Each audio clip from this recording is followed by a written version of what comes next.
The little CGI mermaid came out and no one really cared except my one middle-aged coworker who was really excited to tell me about it, yet it has consumed my waking being. I was scared when Awkwafina was cast as Scuttle, cautiously optimistic when Halle Bailey dropped her version of Part of Your World, and then terrified when I found out it was over 2 hours long. And now I just don't want to see it. I was going to watch it on Disney Plus, but I know they're going to fuck it up. You know they're going to fuck it up. I have seen the color grading and whatever they did to Flounder. I don't have the strength for it. And frankly, I am done being beholden to the mouse. The vague video notes in my Google Doc can gather dust like my novel drafts, and I will be free. But then I watched Dylan is in Trouble's commentary video about it, and I'm consumed once more. Now, I have 1,000,001 thoughts, but one question still rises above them all. Can it be remade well? Well, there's only one way to find out. Now, how exactly am I, a random college student who hasn't even watched the live action, qualified to attempt this? Because I love The Little Mermaid. As evidence, I will transport you to my childhood bedroom. The first thing you see, the Ariel comforter with matching Ariel sheets and pillowcase. You look up, Ariel stares at you from the wallpaper. A little girl waltzes in, wearing her Little Mermaid pajamas, singing Part of Your World because something is deeply wrong with her. And in 15 years, she will be ripping her hair out because all she can see is that soulless crab. I like Little Mermaid in normal amount. But most importantly, I have a theory. The reason the Disney live action remakes are so Disney live action remakes is because no one involved actually adores the source material. I'm honestly not even sure if they like it, but you cannot remake a movie without unadulterated love and passion for the original. If you don't, it's how you end up with this. Unluckily for you, I heard 3 notes in Little Mermaid opening and almost cried, so I think I have a suitable amount of love for that little fish. So, without further ado, let's remake this bitch. Now, the first step, because I am taking you with me on this descent into madness, is to rewatch the 1989 classic. I cannot remake it until I, and by extension you, understand the function and effect of every single frame. Come with me. It's safe. I promise. We open on clouds and birds. We follow the sequels down to a pod of dolphins, and soon the land and sea animals are playing together only to be shoved out of frame by a ship. In just 30 seconds, we see the entire main conflict of the movie play out symbolically. Back on the ship, the serenity of nature is on full display as the sailors sing their little ditty against these dreary yet beautiful clouds. A sight that only me and this Eric man appreciate. He's smiling like an idiot, absorbing the sheer marvel of the sea around him, and this other dude's throwing up. A father-son dynamic made in heaven. Also, there's a dog. So, the sailors give the audience, I mean Eric, an exposition dump about Triton, ruler of the mer people. Then a sailor accidentally frees a fish in the ocean, and oh shit, they are singing. And once again, we return to nature. The music shifts to what we will soon recognize as part of your world as the beauty of the ocean is put on full display. Sea anemones, fish, whales, crystal blue waters, and mermaids. The music swells to reveal dozens of gorgeous mermaids bathed in warm light, and it feels like pure magic. Especially for a movie that moves at a breakneck pace, to spend a minute on beauty, serenity, and wonder is such a magical experience. The audience has a chance to breathe and ground themselves in this new world as we follow the mermaids to a palace and concert hall. So this announcement seahorse appears and introduces King Triton, who makes his grand entrance. Announcement seahorse then introduces Sebastian. Instead of a trumpet fanfare, he gets kazoos, which I find hilarious. But not only is this contrast funny, it also sets up these two characters as foils. Put a dingle hopper in it. So we get some dialogue and exposition. Apparently this is a concert featuring Triton's daughters, including this girl named Ariel, who apparently has not been showing up to rehearsals. Icon.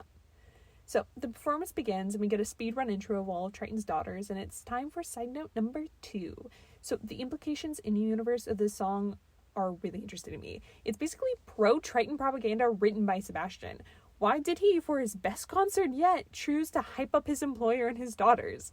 Then we find out Triton has serious anger issues, so is this just Sebastian's attempt to placate his ego so Sebastian doesn't become a crab cake? There's also the implication that they do this often with the line, the youngest in our musical debut. How frequently do a bunch of mermaid citizens show up to hear a song about how great their king is sung by his daughters? Is attendance mandatory? Is this a totalitarian state? I need to know. But beyond world implications, this does say a lot about Triton. He is a respected ruler, but one with an obvious ego. He thinks his daughters are great, and he's also like, hell yeah, I am a great father. Thanks for pointing that out, Sebastian. Which only gets more ironic as the movie progresses. And this sets up Ariel as an inherent contrast. She spends most of this movie arguing with Triton and thinks his rules are stupid. She's not willing to play the ego game, and I have so many questions about the sisters. What do they think about their dad? Is this an average Saturday for them? Are they just better at hiding their annoyance? And this is something that I actually think would be really interesting to explore in a remake. Add it to the list. Onward. So, it's time for Ariel's grand reveal, and ruh-roh, she is absent. And the reactions tell you everything you need to know about these characters. The sisters are shocked, Sebastian is scared and immediately turns to gauge Triton's reaction, and the man is not happy. And it is only now at the 6-minute mark that our main character is introduced, and oh my god, I love her. The first emotion of hers we see is unbridled excitement and wonder at getting to explore. I don't know, kind of like a certain May we just saw. And she also has a reluctant buddy. Now class, what do we learn about Ariel in her introductory scene? To review, she sees an abandoned ship, gets really excited, taunts her friend for being a guppy, gets absolutely pumped by the sight of a fork, almost gets killed by a shark, risks her life for her stuff, risks her stuff for flounder, lives, and calls her friend a guppy again. Please write a 1,000-word double-spaced essay on her characterization. Since I don't really have time to grade you, nor would I want to, here is my opinion that is absolutely correct. In this scene, Ariel is established as curious, brave, risk-taking, and playful. She thinks human stuff is the greatest thing since sliced seaweed. I mean, just watch the way she lights up when she finds a fork. There is something absolutely infectious about her energy and passion. It's something that she is literally willing to risk her life for, which, I don't know, kind of becomes a relevant character trait later on. In broader strokes, Flounder serves as a really effective foil for Ariel. This scene really emphasizes Flounder's fearfulness and, in contrast, Ariel's bravery. She goes to a dangerous abandoned ship with absolutely zero regard for her safety and actively teases Flounder for his later validated fear. I'm emphasizing this character trait because I don't think it's one that gets much press. I count her as one of the bravest Disney princesses, and unlike Mulan or Pocahontas, she isn't brave in the face of immediate danger. She's just doing it for shits and giggles. And again, this heavily contextualizes her later decision. Ariel does not back down. She makes impulsive choices for her passions and does not think through the consequences. Is it really a surprise that she does it again, this time because of a boy? And it just gets more interesting to me because as soon as the threat to her life is trapped in a ring, she immediately stops caring. She's off to the next scene, Flounder be damned. Side note number 3, but I really love the way Ariel messes with Flounder. She obviously cares about him, but she's not afraid to pull his fin. She purposely freaks him out, and I love this moment where Flounder is stuck in the porthole and she just shakes her head and laughs at him. It's just a pure encapsulation of what it feels like to be a child and tote around a slightly younger child. Side note over. Now it's Scuttle time, baby. Ariel's giddiness is once again on full display, and she's enraptured by Scuttle. And once again, the implications. Ariel isn't just a kleptomaniac, she wants to understand, and these objects she scrounged are the only window she has, so she learns everything she possibly can about them. Scuttle accidentally makes Ariel remember the concert exists, and her first instinct to missing it is not, oh no, I was really excited for that, or, oh no, I hope they survived without me. It's, oh no, my father's gonna kill me. So, Ariel books it, and she's being spied on by some eels and this obscure villain named Ursula. I don't know if you heard of her. Basically, she hates Triton, is saltitious and banished, and is plotting to use Ariel for something. Back at the palace, Ariel is getting seriously young lady by Triton. So Ariel and Triton go back and forth for a little while, and this is as good a time as any to acknowledge that Ariel's kind of a weak character. Sure, she makes choices and has a spunky personality, but she gives her voice up for a man. She thinks she knows everything because she's 16. Oh, you thought we were going to do that pop feminist bullshit? Wrong. Girlies in the comments preparing dissertations defending Ariel, I see you and I love you. Look, Ariel's not going to convince a horde of little girls to change their life for a man's love. Society did that already. Now, it has come to my attention that most people didn't spend their formative years participating in Disney princess discourse, so this might all be a little new to you. But I am a veteran, okay? That said, I'm not going to spend my time giving a point-by-point explanation of why Ariel is a good female role model, actually. If you want those, there's like 100. But the gist is, Ariel's 16, she's a toxic father, already has a huge desire to explore the human world, was manipulated at her lowest moment, and most importantly, she is an absolute delight. I love her. I love her curiosity energy. I love that she's sassy and strong-willed. I love the moment where she realizes she forgot about the concert. She's just like, oh, really? Why do I have to even go to that thing? I would love her even if she gave her voice up solely for a man. Got it? Great. Now let me ramble about this scene because it's actually really good. So within only a few minutes, we understand the entire dynamic between Ariel and Triton. Triton is a stern father with high expectations. Ariel regularly breaks them. There's no surprise she has done this, only frustration she did it again. Meanwhile, Ariel really does not care. She forgot. Why does it matter? And yes, she's a little self-centered, but she's also a 16-year-old girl. She isn't wise beyond her years. She is impulsive and stubborn. And when I watch this movie, I relate to her. I sympathize with her because I also was a 16-year-old girl. I remember what it was like to feel like the world was out to get you, the longing for independence, the excitement when you finally meet someone that understands. I have been there, and it's refreshing to see a teenager be allowed to act like a teenager without holding up the expectations for her entire gender. Then Flounder, like the little kid he is, accidentally snitches that they went to the surface, and the dynamic immediately changes. Before this, Triton was frustrated, but you could tell he had better things to do. But as soon as Lane is mentioned, he starts to get pissed.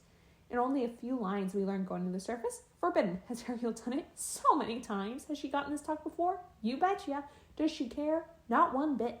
She's clearly only trying to cover her ass, and things only get worse for Ariel from here. Triton makes it clear he is concerned for Ariel's safety. Meanwhile, Ariel huffs until Triton refers to humans as barbarians, and she snaps. Humans and their stuff is a key part of her. By insulting them, Triton is indirectly insulting her. Ariel immediately pulls the I'm not a child card. She wants independence, and Triton won't give it. He still thinks of her as his little girl and not someone capable of making her own decisions. Of course, Ariel, who's notably stubborn and headstrong, is going to take issue with that. Meanwhile, all Triton hears is his daughter talking back. He obviously deeply cares for her and is genuinely afraid, but he also seems more offended by the challenge to his authority. In summary, these two cannot communicate. Ariel literally says, if you would just listen, and Triton yells, not another word. They weren't subtle, but it works. Triton loses his temper, and Ariel completely validly runs off to cry. Now, to Triton's semi-credit, after Ariel leaves, he obviously shows regret for his reaction, but he really does not understand what's actually going on. Meanwhile, Sebastian over here, yes man's too close to the sun and gets put on Ariel watch.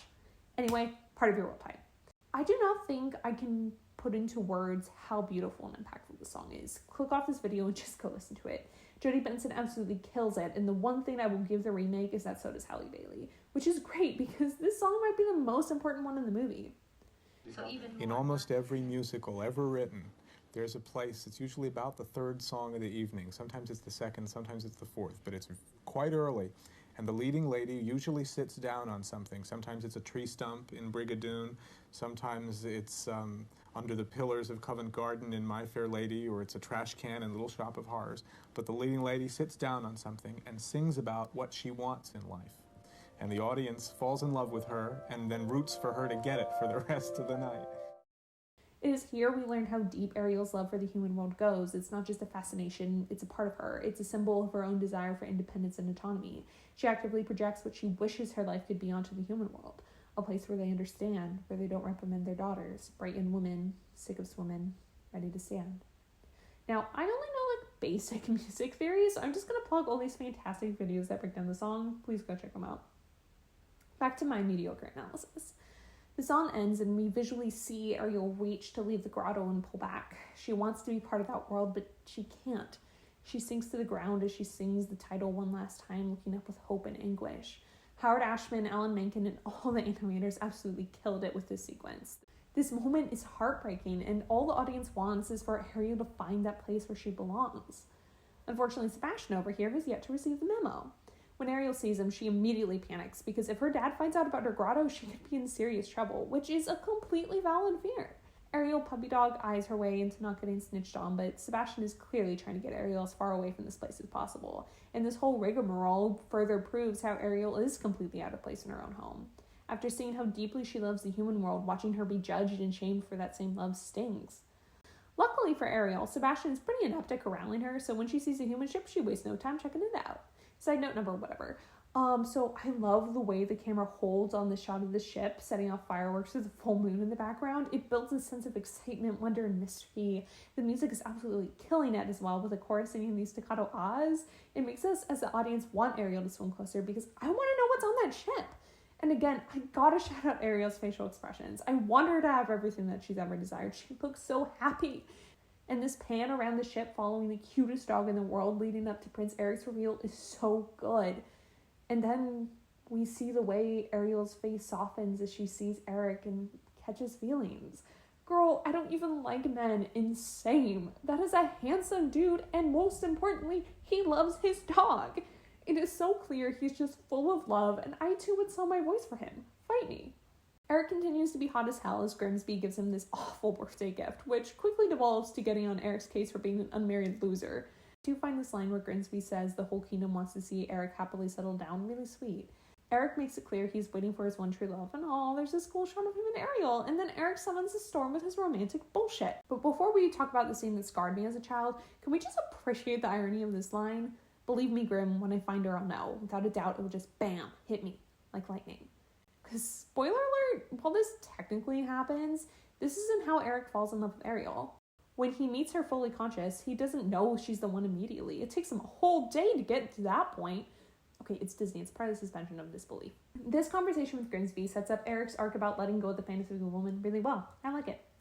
Now, I originally had a whole rant in here about the lack of depth in the scene, and by extension, Eric as a character and possible fixes, before I realized that Eric actually does serve a really cool function in the narrative. He represents everything Ariel wants. Obviously, he's a cute human boy, but he also has a really good support system. I can think of loads of stories where the prince hanging out with sailors would cause all sorts of trouble and admonishments on acting princely. But Eric here is allowed to live out his seafaring dreams. He has a stirring yet caring father figure. He is loved by his community in what seems like a very personal way. Eric has what Ariel needs, a supportive family and community. He has his own struggles, sure, but not belonging isn't one of them. And we can assume, and it is later proven, that Eric's friends gladly take Ariel in and give her that support as well. Suddenly, pursuing Eric is more than an opportunity to explore the world she loves and make out with a hot guy, but the chance of befriending people who don't reprimand their daughters. Anyway, time to save this bitch from drowning.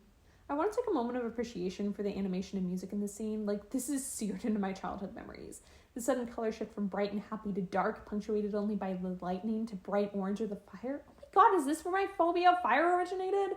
Back to dark and stormy once this ship explodes is masterful. And yeah, I know how this ends, but there is still a part of me terrified Ariel isn't going to get to Eric in time. Luckily, he still has an octopus to kill, so Ariel successfully drags him back to the beach. The coloring shifts back to this bright golden glow as Ariel stares longingly at Eric. She looks at him so tenderly and through song imagines what a life with him could look like. Where they could walk, run, and stay all day in the sun, but she is driven away by those pesky humans because they are still from other worlds. Ariel looks on from the rocks as Sebastian tries to manifest everything resetting, but it can't, because something's changed within Ariel. She has hope. Ariel has been consistently put down by everyone around her. For all intents and purposes, she's isolated. They love her, but they just don't get it. And then she meets somebody, and she cares about him, and maybe, just maybe, he cares about her too, and he's human. He can answer her questions and get her answers, and god damn it, he's so cute, and he's brave and kind. She finally sees the light at the end of the tunnel. She's not only reeling from first love, she knows that this is her chance.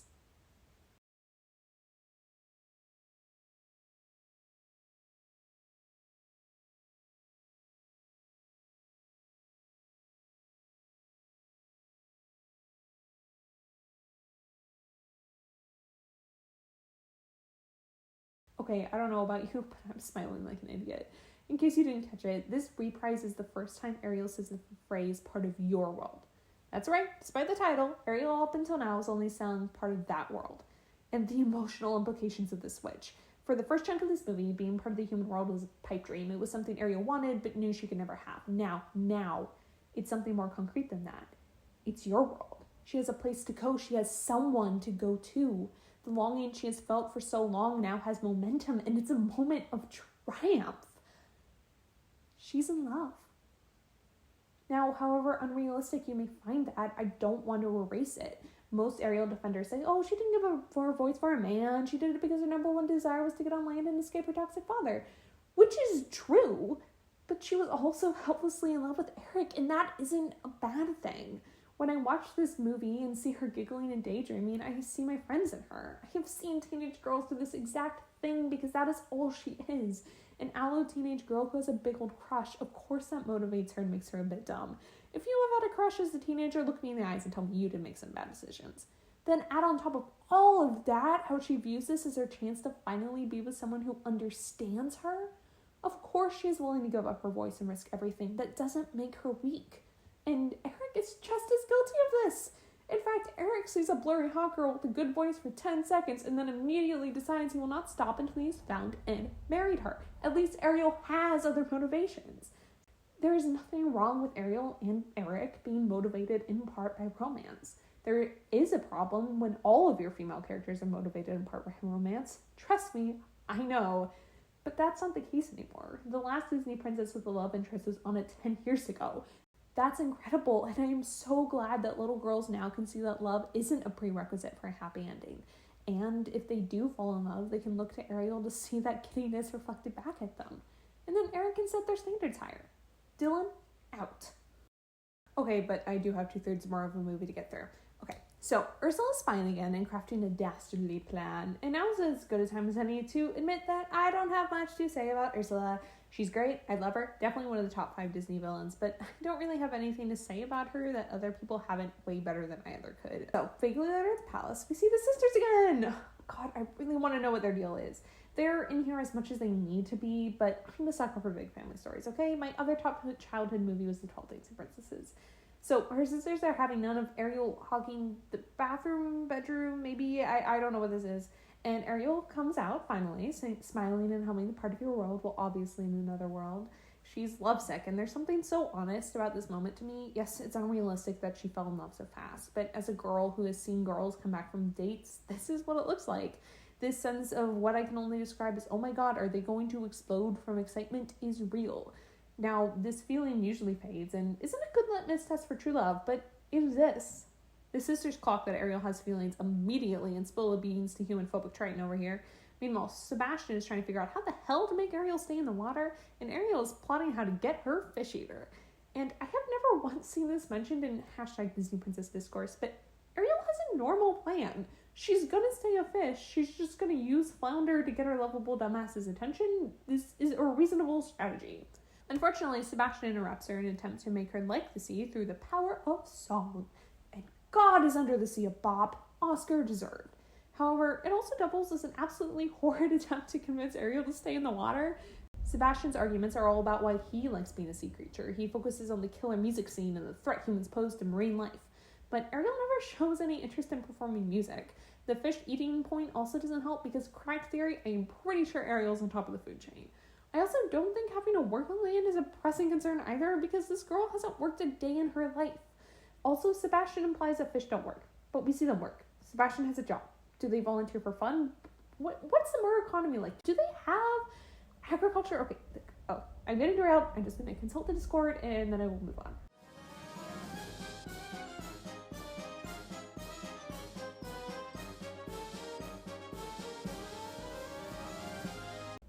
Okay, so mermaids supposedly being half human, maybe, aside, Ariel ditches the concert as soon as something more interesting comes to her attention. Queen. Leaving Sebastian to be summoned by King Triton, and oh my god, the dramatic tension built up in this scene is bonkers. This movie has done a good job at consistently reminding us from various sources that Triton finding about Eric would be bad news. They also pull some suspense with only the audience knowing that Triton's interrogation is actually about Ariel's love life. Of course, by the way. So Triton keeps pushing Sebastian, and the angles are freaky, and the dread is only building, and Sebastian snaps, which you can't really blame him for. We get some more suspense when we see Ariel blissfully go to the grotto and find the Eric statue Flounder somehow dragged here. He really is a goat. That does not stop the music from slowly building up in dread until a certain Triton appears, and wow, do I feel Ariel's fear. Also, quick side note, the storyboarding in this scene is insanely good. Triton appears in the shadows with his eyes glowing, which is terrifying, and as he yells, he moves closer and closer to Ariel. Meanwhile, Ariel starts out pressed against the Eric statue like she's protecting him. Then when her dad moves closer and starts insulting the humans directly, she hides behind the statue, using him as a shield. Wonder if that's a visual representation of how Ariel views both Eric and her human obsession as something to protect and also a barrier that keeps her happy despite her grade A asshole father. Anyway, through the dialogue, we also once again see how Triton will not let his daughter get a word in. He cuts off almost all of Ariel's incredibly short sentences in a scolding that basically amounts to calling her an idiot and trashing her interests, figuratively and literally backing Ariel into a corner until she snaps and yells a line you Swiftie fans have been waiting for. Daddy, I love him! Which, for the record, Ariel realizes was an incredibly interesting thing to say as soon as it leaves her mouth. And I do not have any jokes for what happens next, because it is objectively an act of abuse. Triton decides the only way to discipline his daughter is to destroy all of her most precious possessions, culminating in the explosion of the Eric statue. Whether Triton is an abuser can be debated, but this specific action is horrific, and the movie portrays it as such. Ariel has lost the most important thing in the world to her. This grotto is her sanctuary, and the person who is supposed to unconditionally love and protect her destroys it. And within seconds, Ursula closes in. Ariel is in her darkest moment, and she's offered a solution by the eels, one she initially rejects, but like the good manipulators they are, they pretend to respect her choice and stealthily take a piece of the statue at her. The symbol of both her greatest passions, the destruction of them, and the incompatibility of herself with her world. So she goes to Ursula. The reason this plot beat works so well is it is the natural culmination of Ariel and Triton's strained dynamic while also being Ariel's final straw. Before this point, Ariel shows no interest in fully abandoning the world. All of her half-baked plans to see Eric involve her keeping her fins, but by destroying Ariel's sanctuary, Triton unintentionally proves to Ariel that there is no place for her in the ocean. And boy oh boy does Ursula capitalize. Because of Sebastian's betrayal of her trust, Ariel rejects his warnings. When she arrives at Ursula's cave, Ursula is friendly. She immediately positions herself as maternal by lightly chastising Ariel's manners. She talks to Ariel in a low-stakes situation by doing her hair and makeup. She is sympathetic. She understands. And in one of the best villain songs ever, Ursula continues her A+ manipulation. She, like Triton, doesn't let Ariel get a word in. It's almost like people in abusive situations are more prone to becoming victim of other abusers. But Ursula openly recognizes Ariel's plight. She presents herself as the only solution, despite the terms getting worse and worse. Ursula soon switches to bullying, both verbally and by physically pushing her around. She continues the feeling Triton began of Ariel being backed into a corner until she convinces Ariel that she has no other option. So Ariel signs the contract. She gives up her voice. She becomes human. We cut to the castle and see Eric walking the shoreline, playing Part of Your World on his little flute and lamenting how he can't find the girl that saved him. Ariel washes ashore, and the moment she sees her new legs, she lights up. I mean, look at her try to walk. The absolute sheer joy she feels is infectious. How can you root against her? This is some of the happiest we have seen her this entire movie, and it stays. The fact of the matter was that she could not be happy in her home because it's not meant for her. This new world, this new body is what brings her sheer unadulterated joy. Look, there is a reason trans people resonate with this movie. If Disney let me have my way, I would absolutely incorporate more trans perspectives and coding in the remake. Maybe even have an explicitly trans character for Ariel to bond with. Add it to the list. However, Sebastian immediately starts freaking out and planning how in the marina trench he is going to get Ariel her fins back. But when Ariel begs Sebastian not to tell her father, Sebastian finally realizes what's really at stake. Could go home with all the normal fish and just be miserable for the rest of your life. This is a turning point in Sebastian's character. At the beginning of this movie, his focus was composing and advising the king, I think. I don't know what his job was. Then he got forced into life as a glorified babysitter. Every moment he has with Ariel leading up to this is attempting to get her to conform or at least be less noticeable. Every time he starts chastising Ariel, he always cites fear of how Triton will react. Even in this moment, he starts ranting about how Triton's going to kill him until he actually looks at Ariel, and he finally understands. Ariel can't speak, yet this is the first time someone other than Flounder has listened to her. And look how happy she is. And Sebastian looks so annoyed at himself for giving in, because while he is getting there, he still cannot fully see how he is giving Ariel what she always needed. But don't worry, I'll check back in later. Our boy Scuttle gets Ariel fitted up while number one shipper Max drags Eric to her. And oh my god, Eric's reaction. At first he's like, OMG, she's really pretty. But then he immediately makes sure that she is alright and that Max didn't scare her because he is a good man. Also a moment of appreciation for Ariel trying to bat her eyelashes at him. It's so cute and so reminiscent of teenagers helplessly trying to get their crush's attention. Eric and Ariel share a moment, trademark, but Eric collects himself and immediately helps Ariel, giving her a place to stay, getting her a bath, and invites her to dinner later. He's just a good man who is perfectly happy to help this random girl he found on the beach. And unlike some other princes, I truly believe Eric would have done the same thing regardless if the person was hot or not. Now, before we move on to the dinner scene, let's all just watch Ariel play with bubbles in her bath. This is a tiny moment, and she is so happy to look at these weird soap things. Don't listen to those gossipy laundry ladies. You are perfect. Okay, dinner scene. Eric is busy insisting to Grimsby that his mystery girl is real, and she just probably lives in a different kingdom, okay? When Ariel shows up dressed all fancy, and Eric immediately turns into a lovesick puppy. He stumbles over his words, he can't stop staring at her, he pulls out her chair like a gentleman, he isn't paying attention to a word Grimsby's saying, and he thinks Ariel's hilarious. It's the first time he smiled in weeks, goddammit. He is so captivated by her, and he has known her for maybe half a day. Truly iconic. Also, side note, I am fascinated by Eric's dynamic with Grimsby, Carlotta, and basically the entire kingdom. Everyone treats him like their adopted son, and I need to know more. The laundry ladies are not afraid to say he needs to get his act together and marry a proper girl. Grimsby and Carlotta obviously have a close relationship with him and will tell him he's a dumbass straight to his face. I also really enjoy this tiny bit of dialogue during the dinner where Grimsby literally tells Eric to touch grass and get a life. The 21st century hero we need. And of course, I gotta shout out my girl Ariel, who's trying to fit in, but still not quite succeeding. There's a purity to the way she's gleefully using these objects despite having no idea what they actually are. I'm just saying, there's a reason the Dingle Hopper bit is so iconic. Yet, despite acting like an excitable little weirdo, Eric judges her max once, and even then he's more baffled than anything. Now, I don't have much commentary to give about this, but I gotta shout out my mom's favorite song for the movie, Les Poissons. It's really funny and a good time. Anyway, Ariel's getting ready for bed, and she continues to be the most precious human in existence. She sweetly watches Eric play with his dog like the perfect man he is, and wouldn't you know it, a certain instrumental of a certain song is playing in the background. They wave at each other, and it's so adorable. The relationship between the two of them is just pure distilled joy. And for Ariel, that joy isn't limited to a boy. It's in the way she runs the fork through her hair and figures out what a bed is. Even Sebastian, who is an Olympic medalist at being uptight, softens when he sees how content she is. And it's here, when Sebastian strokes Ariel's hair and says, You are hopeless, child. that he finally accepts his role as Ariel's father figure. Because the one Ariel has, while full of love, is also full of anger and judgment. He is a father who is unwilling to provide actual emotional support. And remember how at the beginning of this monster I said that Sebastian and Triton were set up as foils? Here's where that finally pays off. Triton may be regal and commanding, yet when push came to shove, it was Sebastian who put aside his ego and changed. Meanwhile, Triton is getting close. We cut back to the Mer Kingdom, bathed in the darkness of night, and we see Triton in distress. There is no anger left, only pure worry and regret. You can feel his pain as he realizes he's responsible for his daughter disappearing. Every parent I have ever talked to has said their greatest fear is something bad happening to their child, and however bad of a parent Triton is, you really do feel that terror. He does love his daughter, even if he doesn't know how to. Luckily, Ariel has found more people to love her. That's right, it's the first date. This is one of my favorite scenes of the movie.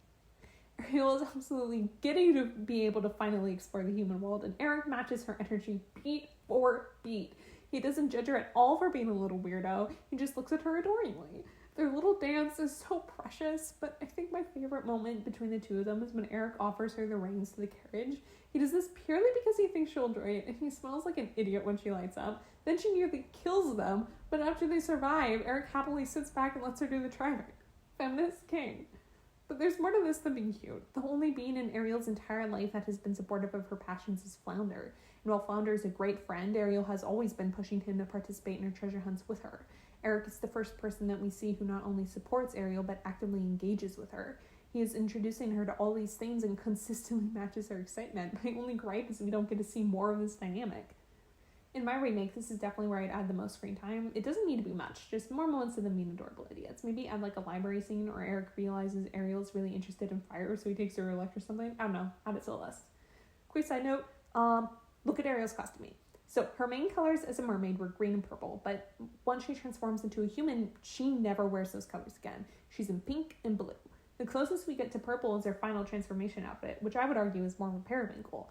Yet you could also say this final dress is a visual middle ground between her mermaid and human colors. Just saying. Anyway, we have now entered the romantic boat ride portion of the program, and it's time for some sick tunes while Eric continues to be dense as a rock. Once more, a moment of appreciation for the animation here. The backgrounds are so calm and peaceful with these blues and the silhouettes of the plants. It's beautiful. Now, back to the boat ride. So there's this really neat mini arc for Eric tucked in here. He obviously likes Ariel, but he's holding back. Whether that is because he's still obsessed with his mystery girl, genuine nervousness, an attempt to be polite, or a combo of all three is left to interpretation. But at the start of the song, he's unwilling to cross that gap. Yet, as he spends more time with her and Sebastian sets the mood, you can see the moment he actively considers Ariel as a romantic interest. He lets go of the oar and takes her hand. The wildlife set up the perfect magical moment, and as they are about to kiss, the eels tip over the boat, to which you can hear Eric immediately say, Hang on, I've got you. It's so small, but I love it so much. I love the way he delivers it with his slight laugh. I love how it's full of care. Eric is the best Disney prince. Pass it on. Unfortunately, Ursula hates love, but she does recognize Ariel's tissues, so she cooks up a new scheme. Again, I don't have anything meaningful to say about Ursula as a character. However, her scenes are a masterclass at making plot updates entertaining. Ursula popping in throughout the movie is entirely utility, so we know who she is, what she wants, and what she's planning on doing.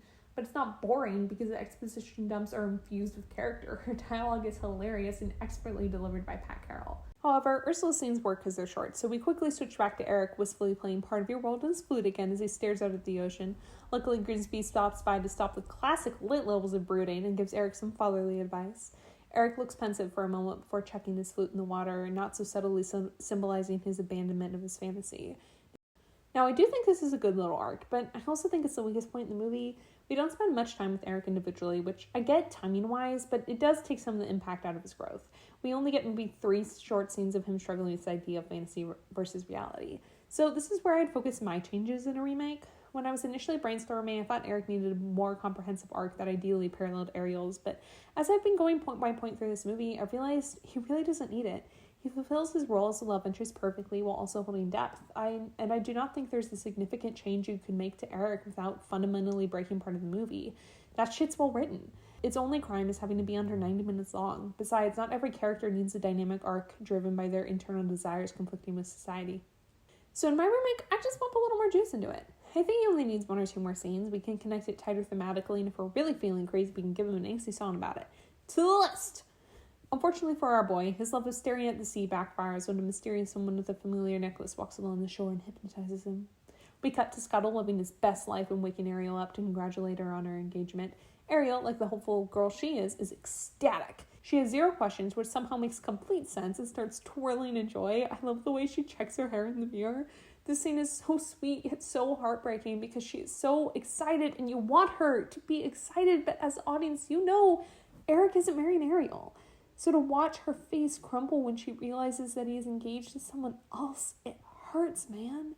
And the score is doing so much heavy lifting and really conveys this overwhelming feeling of despair and underlying sinisterness. And with the final chord of the orchestration, we hard cut to the sun and the score seamlessly transitions into wedding music, while the camera pans over the departing ship to Ariel abandoned on the dock. The orchestration transitions from the organ to strings as the devastation sets in. Ariel's sobs are like a stab to the gut, and the movie stays on her grief. The camera pans out again to show Ariel all alone as their love disappears into the sunset. In the Mer world, Ariel was isolated, and now in the world she thought would save her from that fate, she has once again been abandoned. But she's still not alone, not totally. She has friends who are here to share in her pain, and one of them is about to come in clutch. See, our boy Scuttle was flying by the ship when he noticed Eric's new fiancée singing in Ariel's voice. And side note, she sounds so hot. Unfortunately, or fortunately, depending on what you're into, this isn't just a hot brunette, it's Ursula in disguise. Scuttle wastes no time and catapults down to Ariel, frantically explaining what he's discovered, and within seconds, Ariel nosedives in the water ready to save her man. This is what it takes to kick Sebastian into gear, and as the only holder of a brain cell in this entire movie, he quickly makes a plan. Flounder and Ariel are going to the boat, Sebastian is getting dad, and Scuttle's on mission Wedding Crasher. Side note number, who knows? The colors in this whole sequence are gorgeous. The yellows and oranges are so rich, yet also carrying this menacing edge to them. The way the sunlight reflects against the water is beautiful, and as the climax carries on, the way the colors shift and get darker is amazing. They took complete advantage of this taking place at sunset. Meanwhile, against this beautiful backdrop, the wedding has begun, and in case you were taken in by Vanessa's pretty looks, she kicks a dog. Now, in case you haven't noticed, we've entered pure summarization territory because this movie did such a fantastic job with its climax that there's almost nothing for me to say. The dominoes have been set up, we know all our players, we know where they are physically and emotionally, and now it's time to watch it play out. The vows begin, and side note, once more, the animators did such a good job of making Eric look hypnotized. The way he stands freakishly still and just slow blinks is so unsettling, especially when standing next to Vanessa, whose movements are very exaggerated. Soon the Sea Life cavalry show up for Ariel and absolutely terrorize Vanessa. I also love how through this entire sequence, Eric is just presumably standing there looking into the middle distance. Max and Scuttle tag team to break the necklace right as Ariel climbs onto the boat, and this moment where Ariel's voice returns to her is magical. Eric comes out of the hypnotism, and you can see the moment he registers Ariel, and he gets so happy. Look at this man. This is a white guy if I've ever seen one. He says her name with such wonder and love, and Ariel for the first time gets to say his name back. The Part of Your World instrumental plays as Eric immediately books it over to Ariel, and the way he says, "You're the one," melts my heart. Because for most of the runtime, we've seen Ariel pine after Eric, and we can tell Eric is falling for her, but he's still held back by his own issues. So for Eric to look at Ariel, to recognize he wants to be with her, and to make his move is so satisfying. They're finally together. They did it. But the sun sets, and Ariel turns back into a mermaid. I know I've said it before, and I will say it again, but the score goes so hard here. Ursula pulls a bonkers amount of body horror and bursts from Vanessa's form, demon crawls, and snatches Ariel off the ship. She delivers one line of her iconic snark and then immediately runs headlong into Triton. And I would like to give a moment of appreciation for how fast this happens. There is no time wasted. In less than 10 seconds, we go from Ursula yoinking Ariel off the boat to Triton threatening her with a glorified fork. Now, this may seem like a minuscule point, but I just went insane over an entirely different adaptation's pacing issues, so this is just a massive breath of fresh air. Bring back snappy pacing, I am begging you. Ursula is all sass while Triton is all anger. Now, as a reminder, this is the first time we have seen these two characters directly interact, and it does not disappoint. They contrast against each other really well. Triton relies on brute strength and intimidation, while Ursula uses her wits and manipulation. Triton is unable to fight against her because he can't pummel her into the ground, while Ursula is very quick to use her leverage, Ariel, to force Triton's hand. Triton, despite all of his many faults, fundamentally loves his daughter. He can't see her hurt, especially not after spending the past 3 days worried sick for her in a situation of his own fault. So he trades his life for Ariel. Above water, the sky has turned this Ursula purple, and Eric is rowing out to sea because he will not lose Ariel again. Ariel looks at the shriveled version of her father like she's unable to believe it, because to children, their parents are invulnerable. They will always be there because they've always been there. Her father being hurt was an impossibility to Ariel, but it happened. He did it for her. Ariel immediately goes to strangle Ursula before she's knocked back. Luckily, our boy Eric somehow finds them and hits Ursula with a harpoon. Ursula sends the eels after him, but Sebastian and Flounder waste no time getting to the ring. Ariel's not about to let Ursula boss her boyfriend and lunges at her, murdering her eels in the process. Like any reasonable pet owner, Ursula gets so angry she goes kaiju mode. Ariel and Eric swim to each other, and in a conversation that must have happened telepathically because their lips don't move, Eric refuses to leave Ariel's side. And I am so normal about the way they hold each other in face of a giant Ursula, because despite everything that has happened and the danger that they're in, they have each other. But still, they are ripped apart by the brutal waves Ursula summons. The color palette only gets more extreme as they fight for their lives. The score is working overtime. This animation is so good. The water alone feels gigantic in scope, and it's terrifying. I cannot imagine this in any other medium. The visual of Ursula creating the whirlpool is massive, terrifying, and gorgeous. I love the shot of Eric grabbing hold of the ship. The blue coloring as Ariel gets yeeted in the whirlpool is fire. It truly feels like they are fighting against an overwhelming, almost godlike force. Now, I do think the only semi-legitimate feminist critique of this movie is that Ariel has nothing to do in the climax. But I think there's also beauty to the fact that Ariel, a character defined by her ostracization in the final act, is helped by all of her friends and loved ones. Scuttle leads an army of sea life to stop the wedding. Flounder gets Ariel to the boat. Sebastian calls in Triton and even does a little hand-to-hand. Max helps break the necklace. Triton gives up his life for Ariel. And of course, Eric kills for her. While Ursula is playing whack-a-mole with Ariel, Eric uses his ship to shank Ursula. And even her death feels epic. You can see her skeleton. This is sick, man. The music stops with one final chord as Ursula disappears into the boiling sea. Eric drags himself to land, gasping for air. We see a wide shot of the destruction. The Triton falls back into the ocean, and the music returns. Ursula's victims come back to their true forms. Triton turns to his former glory, complete with Trident.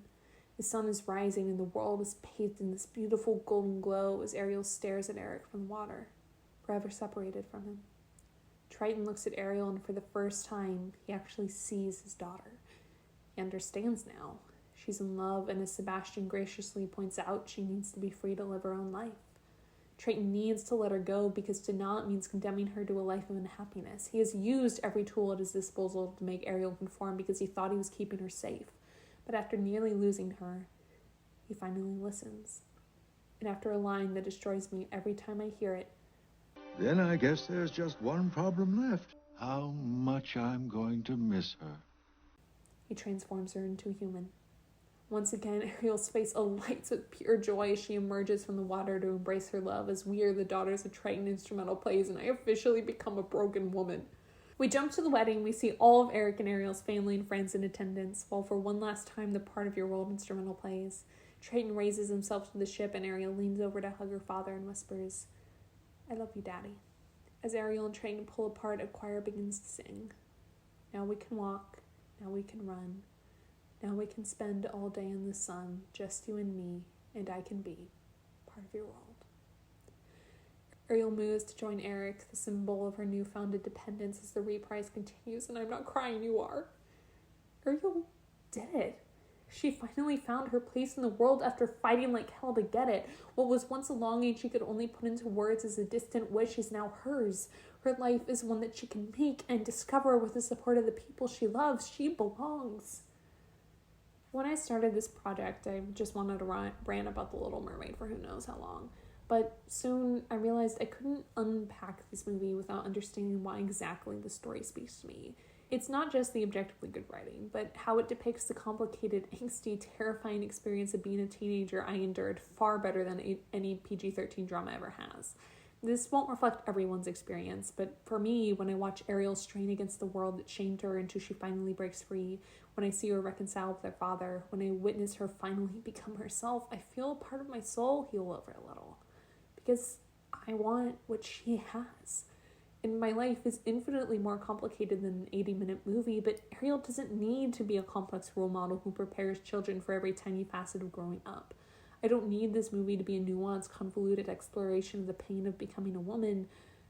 I need a fairy tale. A promise that if this joyful, impulsive, imperfect teenage girl is worth rooting for, if she deserves to belong, then maybe I do too.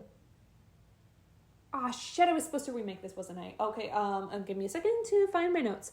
Ariel, great, 10 out of 10, no notes. Eric could use some strengthening. Give him song, but better one than Uncharted Waters, though. The sisters, I want to bring back the sisters. I have this idea where we could pay homage to, like, the Hans Christian Andersen's original story by having one of the sisters show up at the end. It's a whole thing, don't worry about it.